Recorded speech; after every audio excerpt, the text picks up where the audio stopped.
Metamorphosis, transformation, change. This is certainly a daunting subject, even for someone who well enjoyed these extensive devil's advocate conversations that I used to always have in Alejandro Nevon's ethics class.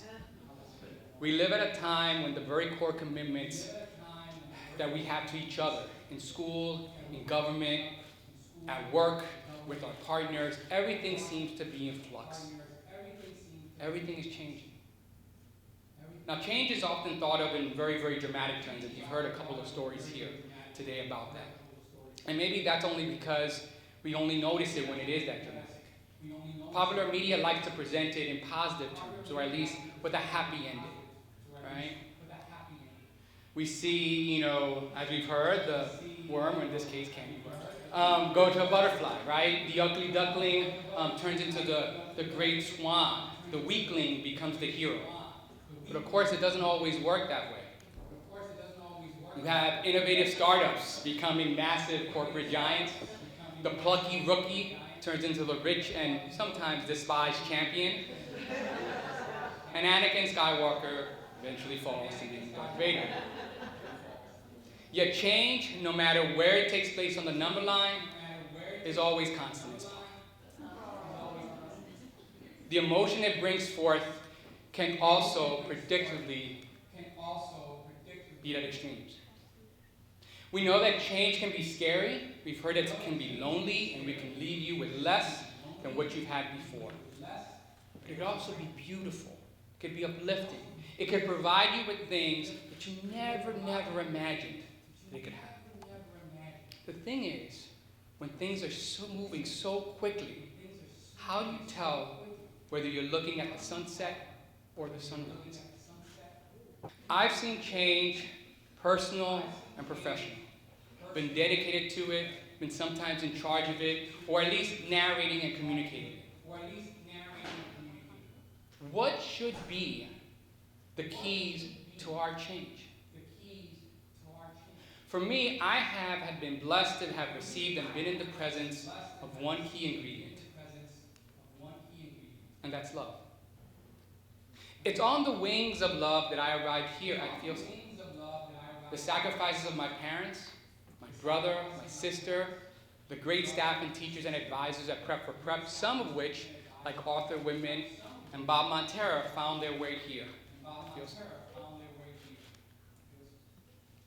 For the most part, a love of exploring and learning was the environment that I found here at Fieldstone. And of course, it wasn't just happenstance. I'm sure a lot of work went behind the scenes to trying to achieve this aspiration for as many children as possible. Now, I'm going to be honest. Imperfect in its daily execution, certainly. Varied results from peer to peer, definitely. Yet there always seemed to be enough people who cared for both me, my classmates, and the institution. And we were expected to do the same. And so I carried those expectations from high school to college into the real world, always trying to leave it a little bit better than I found. And it's great to see that some of those things are still around today. At Columbia University, El Grupo Quisqueyano, the Dominican club that I helped co-found, is still in existence. Our college's Latino Studies program, which we work with faculty design, we passed that. And the University Center for Study in Race Ethnicity, which a hunger strike and various building takeovers in 1996 helped create. It was after that takeover that I came back here at Fieldstone and was welcomed with open arms. And years later, I was blessed to find a partner who shared those same values and so much more. So my marriage to this wonderful Puerto Rican woman from the South Bronx, 22 years plus at this point, definitely transformed me. Transformed me to be a better person, but also continues to redefine the purpose and the utility of my masculinity and my manhood. Yet she would say that by far, the single most transformational thing to happen to me today was not just her, but being a father and being a father to our daughter. Transformational because our Nadia has totally challenged and changed the way I communicate, both personally and professionally. It's old saying, Spanish proverb, or my mother would always say, hablando se entiende. right? Kind of loosely translated, right? It's through speaking that you can understand each other. Now, as you might can tell, I'm a little bit of a talker. I come from a long line of gabbers. And here at Fieldston, as in a bunch of places, it served me well.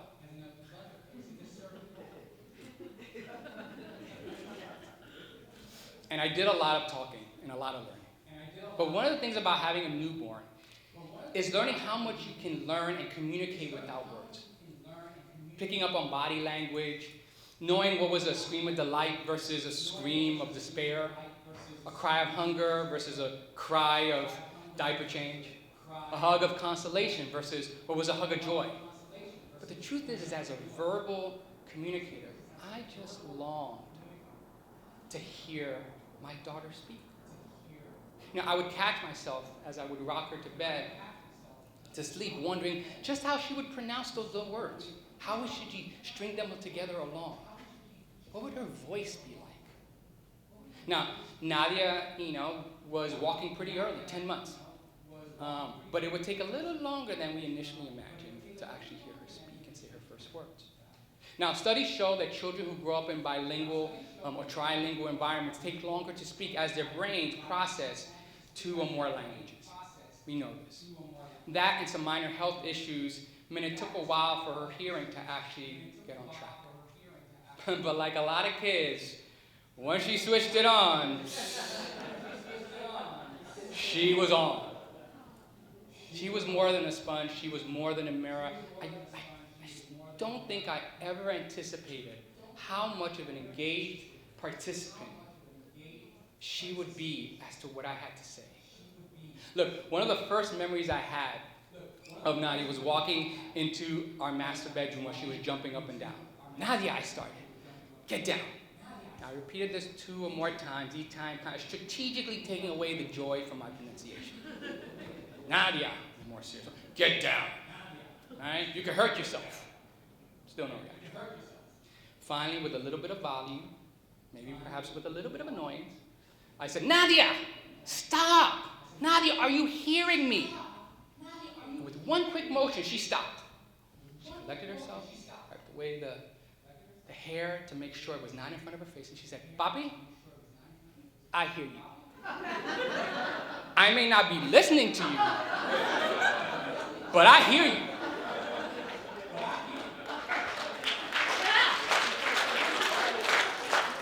And it was her first and certainly not only her last display of that kind of like mix of wit that would any parent recognizes that you both laugh at and you groan at the same time. And my Facebook feed, they adored it. They loved it, especially because for the next 4 to 5 years, I periodically transcribed this kind of dialogue, right, that captured life from the perspective of my daughter. So here's a couple. I actually did these. If you go on my Facebook page, you kind of read through it. Now, some of these I'll just read out loud. This is latest from my childhood. This is 2012. Nadia's about like 2 and a half, almost 3 years old. Papi, Nadia, Papi, I need some help with this game. Papi, I need some help looking for something on the game. Papi, yes, Nadia. I'm looking for something too. I said, Nadia, what are you looking for? So she comes up and she says, Papi, he's got glasses, has short hair, long arms, and he's really, really tall. Have you seen really tall? The next thing, which I personally like, is, Nadia, if you wash your face the first thing in the morning, you won't feel sleepy. Nadia, Papi, if you let me sleep later, I won't be sleeping.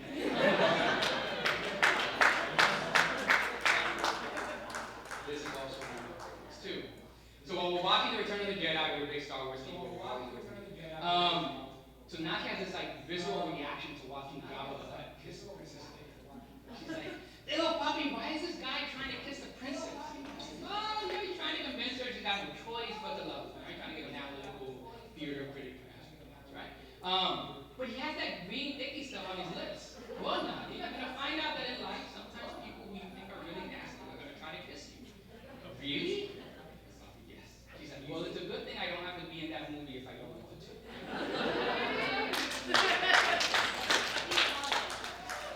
I admit, I often felt like Laurel to her Hardy, Hobbes to her Calvin, Pips to her Gladys, right? And these are just a mere fraction of all the conversations. Because she didn't just ask questions, she sought out answers. Real good ones, authentic ones, the ones that kind of made sense. The kind that forced you with all this kind of like language to actually understand and communicate. And as she got into elementary school, she inevitably began to ask the larger ones, the ones that had real no answer to. Papi, why do good people die? Papi, what's rape? Papi, if I'm so resilient, why don't I feel resilient?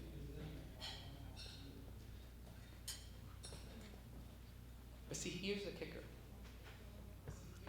Sometimes she didn't need the answer. She just needed someone to listen as she worked out her answers on her own.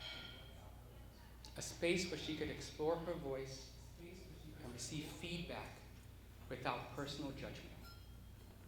Where she could be challenged without intimidated. A space where her silence could let her think and not determine or justify her existence. Now, I gotta admit to you, certainly I wouldn't be the first man to be accused of trying to solve a problem when listening was all that was required.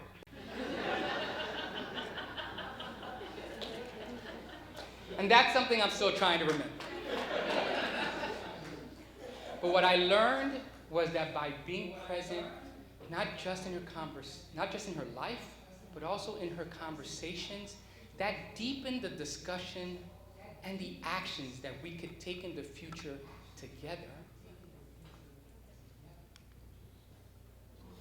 And soon, without really much thought, it was a habit that I found myself carrying over to other places. In organizing my professional communication staff, in the work I did in coalitions. And once I began to do that, it became really apparent that the gap that I, and quite honestly so many others, have to bridge in ensuring that we not only fill our rooms with the sounds of diverse voices, but the responsibility that we have in ensuring that those voices have a legitimate opportunity to be listened to and to be followed. Now, I collected over 50 of these conversations, much to the delight of my family and friends. And they are as much as her legacy as they are mine. Which is why as she entered her tween years, probably for legal reasons, I stopped categorizing and writing these things down.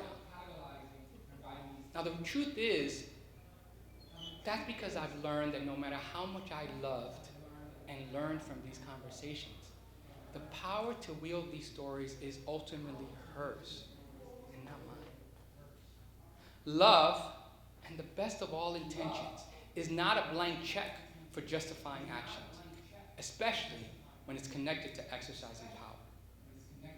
Now, drawing to a close, and we could be here all day, me talking about how women, both biological and those who choose to be, have impacted my life. And I'm not here to filibuster the evening. Folks got to get home and got other things to do. But I leave you with this one thought. For all the joy that I shared on and off my Facebook timeline, on raising this joyful, spunky, witty, fiercely loving young person, nothing ever quite prepared me to see how, as she has gotten older, how she has had to engage with a world that is seemingly set up to tear her down. As an empathetic person, as a woman, as a bilingual, bicultural, biracial Latina. Now, as you guys well know, I consider myself to be fairly intelligent.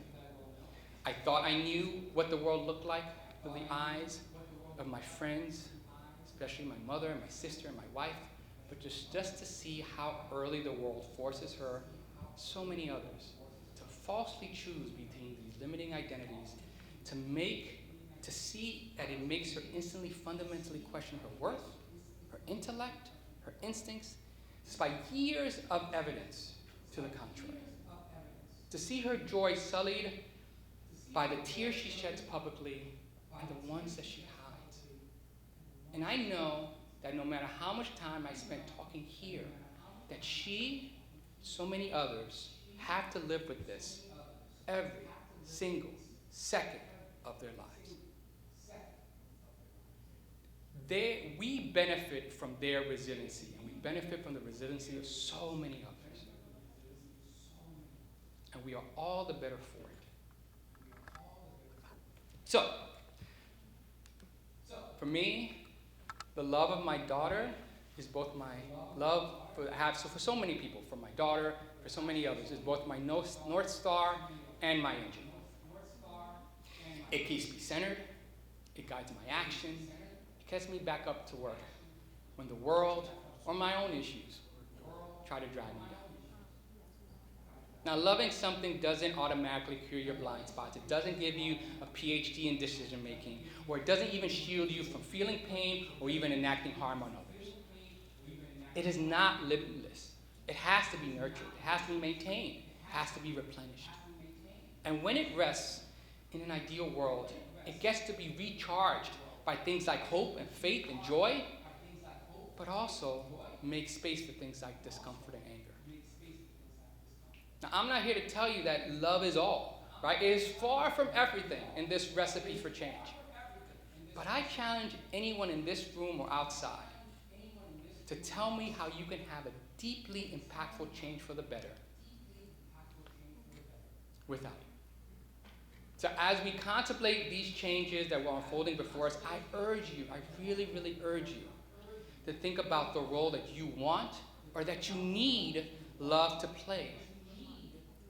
How will you make your empathy and your care for others real? Because we know that even the tiniest act of love can lead to the most fundamental of all changes.